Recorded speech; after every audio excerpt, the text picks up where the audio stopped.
Hello student, matter in our surrounding chapter में हमने पीछे की क्लास में इवोपोरेशन और इवोपोरेशन को अफेक्टेड करने वाले फैक्टर्स की स्टडी की। आज हम स्टडी करेंगे इवोपोरेशन के कूलिंग इफेक्ट की। How does evaporation cause cooling? जहां कहीं भी इवोपोरेशन होगा वहां पर कूलिंग इफेक्ट क्यों होता है? In an open vessel, the liquid keeps on evaporating. किसी भी ओपन कंटेनर में, वेसल में अगर हम वाटर को छोड़ेंगे तो उसका इवोपोरेशन होगा। The particles of liquid absorb energy from the atmosphere or surrounding to regain the energy lost during evaporation. इस इवोपोरेशन के अंदर लिक्विड के पार्टिकल्स अपने सराउंडिंग से एनर्जी को एब्जॉर्ब करते हैं और इवोपोरेट हो जाते हैं, अपनी वैक्यूम और गैसीय स्टेट में चेंज हो जाते हैं। This absorption of energy from surrounding make the surrounding cold. और जब इवोपोरेशन होता है, वाटर के पार्टिकल अपने सराउंडिंग से एनर्जी को एब्जॉर्ब करते हैं, तो सराउंडिंग जो है उनका टेम्परेचर कुछ कम होता है और सराउंडिंग्स जो है वो क्या हो जाता है, कोल्ड हो जाता है, वहां कूलिंग इफेक्ट होता है। What happens when you pour some acetone? Acetone, nail polish remover, on your, अपनी हथेली के ऊपर आप थोड़ा सा एसीटोन या नेल पॉलिश रिमूवर डालें, क्या होगा? सभी ने ये ऑब्जर्व किया होगा। द पार्टिकल्स, हमें कूलिंग इफेक्ट होता है पाम पे, हथेली पे। एक्चुअल में होता क्या है, उस एसीटोन के पार्टिकल्स इवोपोरेट होने के लिए हमारी पाम से, हथेली से एनर्जी को एब्जॉर्ब करते हैं, और जब एनर्जी को एब्जॉर्ब करके किसमें इवोपोरेट हो जाते हैं, गैसीय स्टेट में चेंज हो जाते हैं, और हमारी पाम, हथेली से जब एनर्जी को एब्जॉर्ब किया जाता है तो हमें कूलिंग इफेक्ट जो है वो फील होता है।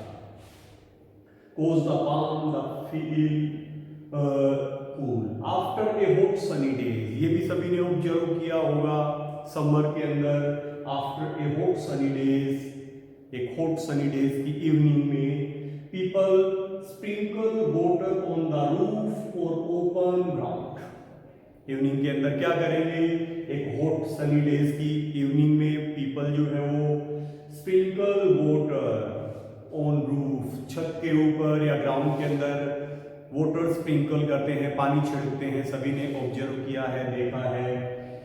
बिकॉज अब क्या होगा कि जब वहां पे पानी को छिड़का जाएगा, स्प्रिंकलिंग की जाएगी वाटर की, थोड़े टाइम बाद में, आफ्टर सम टाइम, वो रूफ और वो ग्राउंड काफी कूल जो है वो हमें फील होगा। एक्चुअल में ऐसा क्यों होता है? जब हमने वहां पे वाटर स्प्रिंकल किया है, वो वाटर उस रूफ या ग्राउंड से एनर्जी को, हीट को एब्जॉर्ब करता है, इवोपोरेट हो जाता है, और जब उस रूफ और ग्राउंड से एनर्जी को, हीट को एब्जॉर्ब किया गया तो वहां का टेम्परेचर कुछ कम होगा और वहां पर हमें कूलिंग इफेक्ट जो है वो फील होता है। Can you cite some more examples from daily life where we can feel the effect of cooling due to evaporation? ऐसे कुछ आप और इफेक्ट्स भी देख सकते हैं इवोपोरेशन के, कूलिंग इफेक्ट्स के हमारे डेली लाइफ में। Why should we wear cotton clothes in summer? ये हमारा एक इंपॉर्टेंट क्वेश्चन है कि हम समर के अंदर कॉटन क्लोथ्स क्यों पहनते हैं। सभी ने ये ऑब्जर्व किया है कि समर के अंदर कॉटन क्लोथ्स जो है वो पहनना उनकी प्रियोरिटी होती है। तो क्यों हम कोई दूसरे क्लोथ्स की बजाय समर में कॉटन क्लोथ्स पहनना पसंद करते हैं? During summer we perspire more because of the mechanism of our body which keep us cool. Summer में क्या होता है, हमारी बॉडी से ज्यादा स्वेटिंग होती है, ज्यादा पसीना निकलता है, जिससे हमारी बॉडी जो है वो कूल रहती है। We know that during evaporation the particles at the surface of the liquid gain energy from the surroundings or body surface and change into vapor. अब क्यों जब स्वेटिंग होती है, जब पसीना निकलता है, फिर पसीना जब सूखता है, तो हमें कूलिंग इफेक्ट क्यों फील होता है, उसका रीजन क्या है कि समर के अंदर ज़्यादा स्वेटिंग होगी, ज़्यादा पसीना निकलेगा। वो पसीना इवोपोरेट होने के लिए, वैप्योर में चेंज होने के लिए, पसीना क्या है, स्वेट क्या है, वाटर। हमारी बॉडी में स्किन में छोटे छोटे पोर्स है, उनसे जो एक्सेस वाटर है वो बाहर निकलता है स्वेट्स के फॉर्म में। अब हमारी स्किन पे ये जो स्वेट्स, जो पसीना है, वो जब इवोपोरेट होगा, इवोपोरेट मीन्स वो वाटर से कौन सी स्टेट में चेंज होगा, वो वैप्योर स्टेट में चेंज होगा। तो हम जानते हैं कि जब भी मैटर की स्टेट चेंज होती है उसे एनर्जी चाहिए। कितनी एनर्जी, लेटेंट हीट के इक्वल एनर्जी। और जब लिक्विड चेंज हो किसमें, गैस में, वैप्योर में, तो वो लेटेंट हीट कौन सी होती है, latent heat of vaporisation.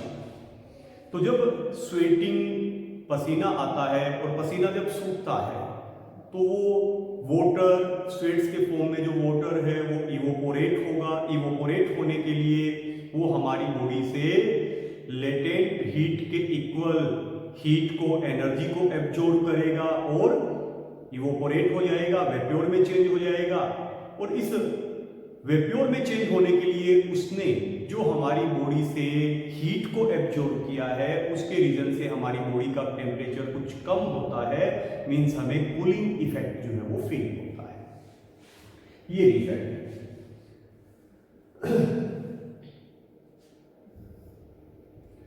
During evaporation, particle at the surface of liquid gain energy from the surrounding or body surface.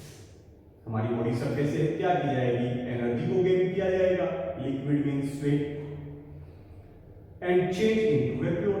तो ये स्वेट, ये लिक्विड जब हमारी बॉडी से एनर्जी को एब्जॉर्ब करेगा, कितनी एनर्जी को एब्जॉर्ब करेगा, लेटेंट हीट ऑफ वेपोराइजेशन के इक्वल एनर्जी को हमारी बॉडी सरफेस से क्या करेगा, एब्जॉर्ब करेगा और इसमें चेंज हो जाएगा, change into vapour. The heat कितना होगा, the heat energy equal to the latent heat of vaporisation is absorbed from the body leaving the body cool. और जब लेटेंट हीट ऑफ वेपोराइजेशन के इक्वल अमाउंट में जब हमारी बॉडी से energy को, हीट को जब एब्जॉर्ब किया जाएगा तो हमें कूलिंग इफेक्ट जो है वो फील होता है। अभी क्वेश्चन है कि कॉटन क्लॉथ्स क्यों यूज करते हैं। Cotton being a good absorber of water, cotton जो है वो वाटर का मीन स्वेट्स का क्या है, एक गुड एब्जॉर्बर है। हमारी बॉडी से जो स्वेटिंग हो रही है उस स्वेट्स को, वाटर को कॉटन क्या कर लेता है, एब्जॉर्ब कर लेता है। Help in the absorbing the sweat, क्या करेगा, जो भी स्वेटिंग से हमारी बॉडी से पसीना निकल रहा है, स्वेट्स निकल रहा है, कॉटन उसको टोटली क्या कर लेगा, एब्जॉर्ब कर लेगा, exposing it to the atmosphere for easy evaporation. हमारी स्किन से उस स्वेट्स को, पसीने को एब्जॉर्ब करेगा और इजीली एटमॉस्फेयर में उसको इवोपोरेट कर देता है। इसीलिए हम समर में कॉटन क्लॉथ्स जो है वो पहनते हैं। Why do we see water droplets on the outer surface of a glass containing ice cold water? ये भी आप सभी ने ऑब्जर्व किया है कि अगर हम किसी टम्बलर में, किसी ग्लास के अंदर अगर हम आइस कोल्ड वाटर को ले लें तो उसकी आउटर सरफेस के ऊपर बिल्कुल छोटी छोटी water drops means water droplets जो है वो उसके ऊपर जो है वो हमें दिखाई देती है। कहाँ से आती है ये वाटर ड्रॉपलेट, जब हमने उस टम्बलर में, जब हमने उसे ग्लास कह दें, उसके अंदर जब हमने आइस कोल्ड वाटर डाला है तो उसका टेम्परेचर जो है उस टम्बलर का लगभग मींस ऑलमोस्ट हम कह सकते हैं 0 डिग्री सेल्सियस के इक्वल होता है। बाहर सराउंडिंग में, एटमॉस्फेयर में हम जानते हैं कि एयर में भी क्या प्रेजेंट होती है, वाटर वेपर प्रेजेंट होती है जिसे हम मॉइस्चर कहते हैं। तो जब ये एयर उस आइस कोल्ड वाटर वाले टम्बलर के कॉन्टेक्ट में आएगी, 0 डिग्री सेल्सियस टेम्परेचर के कांटेक्ट में आएगी, तो उस एयर में प्रेजेंट जो वाटर वेप्योर है वो किस में चेंज हो जाएगा, लिक्विड में चेंज हो जाएगा और वाटर की छोटी छोटी जो ड्रॉपलेट्स है वो उस टम्बलर के चारों ओर हमें दिखती है। क्लियर है। अभी हम मैटर की फोर्थ और फिफ्थ स्टेट की भी एक स्टडी करेंगे। कॉमन हमने 3 स्टेट्स देखी है, solid, liquid and gas, fourth and fifth state कौन सी है? Now scientists are talking of 5 states of matter: solid, liquid, gas, plasma and BEC, Bose-Einstein condensate. पहले हम देखेंगे plasma state. State consist of super energetic and super excited particles. ये matter की कौन सी state है? इस मैटर की इस स्टेट में सुपर एनर्जेटिक और सुपर एक्साइटेड पार्टिकल्स हैं। इस स्टेट में जो पार्टिकल्स होंगे वो सुपर एनर्जेटिक है, उनकी एनर्जी बहुत ज्यादा है, और सुपर एनर्जेटिक है तो वो बहुत ज्यादा एक्साइटेड भी है। Super energetic and super excited particles की स्टेज है plasma stage. These particles are in the form of ionised gas. अब ये पार्टिकल्स किस फॉर्म में प्रेजेंट होते हैं? आयोनाइज्ड गैस के फॉर्म में प्रेजेंट होते हैं। एग्जाम्पल हम देख सकते हैं कि कहां हमें ये प्लाज्मा स्टेट जो है वो हम देख सकते हैं। Fluorescent tube and neon sign bulb consist of plasma. कहां हम प्लाज्मा स्टेट को देख सकते हैं? Fluorescent tube and neon sign bulb. Inside neon sign bulb हम किसको यूज करते हैं? नियोन गैस को। Inside a fluorescent tube there is helium gas or some other gas। तो हम ऐसा कह सकते हैं कि नियोन साइन बल्ब में जो प्लाज्मा स्टेट है उसको क्रिएट करने के लिए वहां पे हम नियोन गैस उसमें फिल करते हैं, और फ्लोरोसेंट ट्यूब में हीलियम या अदर कोई इनर्ट गैसेस हम यूज करते हैं। Gas get ionised, that is get charged when electrical energy flow through. अब इस नियोन साइन बल्ब में हमने क्या फिल की है? Neon gas. फ्लोरोसेंट ट्यूब में हमने क्या फिल कर रखी है? Helium gas. जब हम इसमें इलेक्ट्रिसिटी पास करते हैं, इलेक्ट्रिकल एनर्जी पास करते हैं, तो ये जो गैस है वो चार्ज हो जाती है। मींस हम कह सकते हैं गैस जो है वो आयोनाइज्ड हो जाती है, आयंस में चेंज हो जाती है, और वहां पर कौन सी स्टेट क्रिएट होती है? Plasma state. This charging up creates a plasma glowing inside the tube और बल्ब। तो जैसे कि इस ट्यूब और बल्ब में जो भी हमने गैस भरी है, फिल की है, उसमें जब हम इलेक्ट्रिसिटी पास करेंगे, इलेक्ट्रिकल चार्ज हम पास करेंगे, तो क्या होगा कि इनमें जो भी फिल गैस है वो आयोनाइज्ड हो जाएगी और ग्लोइंग करने लगेगी। कौन सी स्टेट वहां पे क्रिएट होगी? प्लाज्मा स्टेट वहां पर क्रिएट होगी।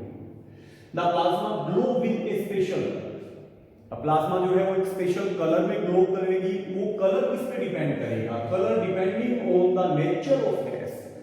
उस बल्ब में, उस ट्यूब में हमने कौन सी गैस जो है वो फिल कर रखी है, उस गैस के नेचर पे उस प्लाज्मा का कलर जो है वो डिपेंड करता है। Sun and the stars glow because of the presence of plasma in them. Sun में और स्टार्स में, सन भी एक स्टार ही तो है। ये ऐसी बॉडीज है, नेचुरल बॉडीज है जो खुद की लाइट को इमिट करती है। तो इनमें जो इनके ग्लो होने का रीजन है, जो लाइट इमिट होने का रीजन है, वो इनमें कौन सी स्टेट की प्रेजेंस है? प्लाज्मा स्टेट की प्रेजेंस है। The plasma is created in stars because of very high temperature. अब स्टार्स के अंदर प्लाज्मा स्टेट का क्रिएट होना, वहां पर बहुत ज्यादा टेम्परेचर, वेरी हाई टेम्परेचर की प्रेजेंस से सन और स्टार्स में प्लाज्मा स्टेट जो है वो क्रिएट होती है। तो ये प्लाज्मा स्टेट है जो सुपर एनर्जेटिक और सुपर एक्साइटेड पार्टिकल्स की स्टेट है। Fifth state Bose-Einstein condensate, BEC। Satyendranath Bose, Albert Einstein, दो साइंटिस्ट हैं। In 1920, Indian physicist Satyendranath Bose had done some calculation for a fifth state of matter. 1920 में Indian scientist Satyendranath Bose ने matter की fifth state के लिए कुछ कैलकुलेशंस की। Building on his calculation, Albert Einstein predict a new state of matter. और इन्हीं calculation के बेसिस पे अल्बर्ट आइंस्टीन ने मैटर की फिफ्थ स्टेट का प्रिडिक्शन किया। बताया कि कोई फिफ्थ स्टेट है। कौन सी स्टेट? दोनों साइंटिस्ट के नेम पे हम इसे BEC, बोस-आइंस्टीन कंडेंसेट कहते हैं। In 2001, 8 Cornell, वो of Gan Caterel and Paul Wieman of USA received the Nobel Prize in Physics for achieving BEC. Calculation fifth stage के लिए किसने की? सत्येंद्र नाथ बोस। इन कैलकुलेशन को बेस मानते हुए फिफ्थ स्टेज का प्रिडिक्शन किसने दिया? अल्बर्ट आइंस्टीन ने। और इस फिफ्थ स्टेज को किसने क्रिएट किया, किसने अचीव किया? इन अमेरिकन साइंटिस्ट ने, जिनको नोबेल प्राइज भी दिया गया। BEC is formed by cooling A gas off extremely low density. कैसे बनाएंगे, कैसे क्रिएट कर सकते हैं इस फिफ्थ स्टेट को? गैस को बहुत ही एक्सट्रीमली लो, बहुत ज्यादा लो डेंसिटी पे अगर हम गैस की कूलिंग कर दें तो हम कौन सी स्टेट क्रिएट कर सकते हैं? बीईसी। तो सुपर लो टेम्परेचर, यानी प्रेशर जो है आपको क्या करना है? बहुत ही एक्सट्रीमली लो डेंसिटी पे सुपर लो टेम्परेचर, यानी गैस की आपको क्या करनी है? कूलिंग करनी है। बीईसी मैटर की स्टेट को क्रिएट करने के लिए। तो ये यहां पर फोर्थ और fifth state, plasma and BEC. तो ये हमारा first chapter matter in our surroundings complete हो चुका है।